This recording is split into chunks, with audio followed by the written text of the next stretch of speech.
artists, it's Miss Coon, and today we're going to create a castle inspired by the art of Mary Blair. We just finished reading the book, A Pocket Full of Colors, and if you're watching this video at home, there's a copy of this book on Schoology that you can read. We are going to look at some of her pictures, discuss her art in a little bit, but our I can statement for today is I can elaborate on an individual or prompted imaginative idea. And that just means that we're looking at her work for some inspiration, and we're going to use those ideas to kind of bounce our own idea and come up with our own version of a castle. So let's get started. Mary Blair was an American artist, animator, and designer. She was one of the first women to be hired to work at Walt Disney World. She created concept art for Alice in Wonderland, Peter Pan, and Cinderella. She designed the ride It's a Small World at Walt Disney World. For our project today, you're going to need a white piece of paper, pencil, a Sharpie marker, and if you're at school, I have some that you can borrow. If you're at home, just as long as it's a permanent marker, it will be fine. Some washable markers and some crayons. So let's get started. Okay, for your project today, you get to decide whether or not you want to do your paper vertically or horizontal. I'm going to do horizontal, and I'm going to start with my pencil, and I'm going to fill this page with different size rectangles, and some are going to be really thin and some are going to be thicker, and some will be tall and some will be short. So let's see, my first one is going to be kind of tall and skinny. My second one is going to be a little bit shorter but wider.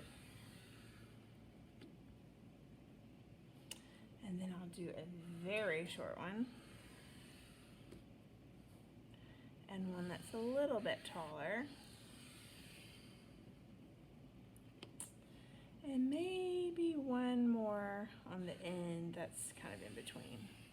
So I have some that are thick and some that are thin, some that are tall and some that are short. You want a little variety. And then you're going to divide these skinny rectangles into square shapes. And you, depending on how long they are, they might be made of more squares. So this one's made of 4. Let's see. This one I'll do 2. This one's 3. See?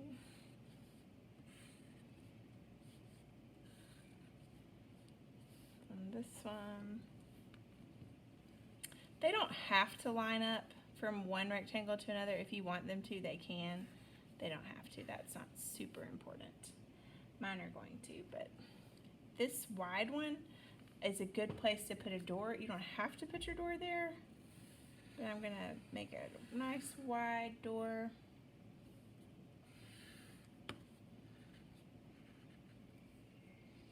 And then I need some kind of towers on the top of some of mine. I will have some idea sheets for you to look at. If you're doing this project on Schoology, they are in the same folder that this video is in.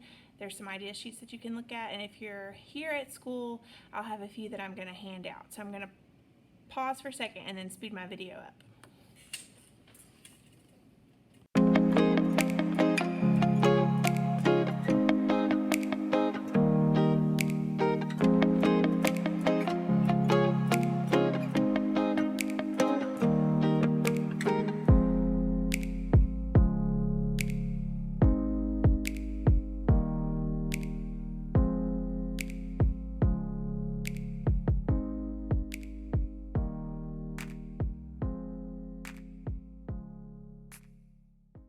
Okay, after you finish drawing your design with pencil, you're going to take your permanent marker or your Sharpie and outline all of your pencil lines. That just means that you're covering up your pencil line with a Sharpie line. So everything you drew with pencil, we're going to cover up, and I'm going to speed this up.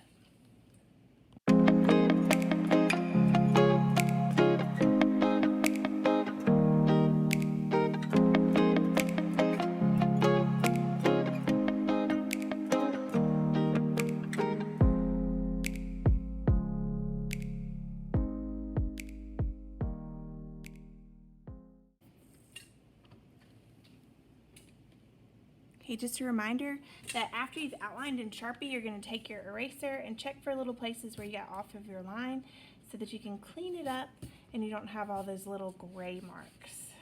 Okay, just check your work really closely.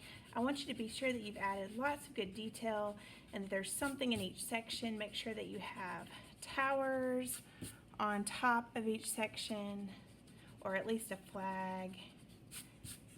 And these look awesome. Alright, artists, for today we're going to stop after we've designed our building. We drew it with pencil and we outlined it with Sharpie. We're going to wait and add color next week, so hang on to this for next week. I would love to see what you've created so far. You can post photos of your art on Instagram at Kuhn Art Room, or you can email them to Miss Kuhn at amkuhn@auburnschools.org. Thanks!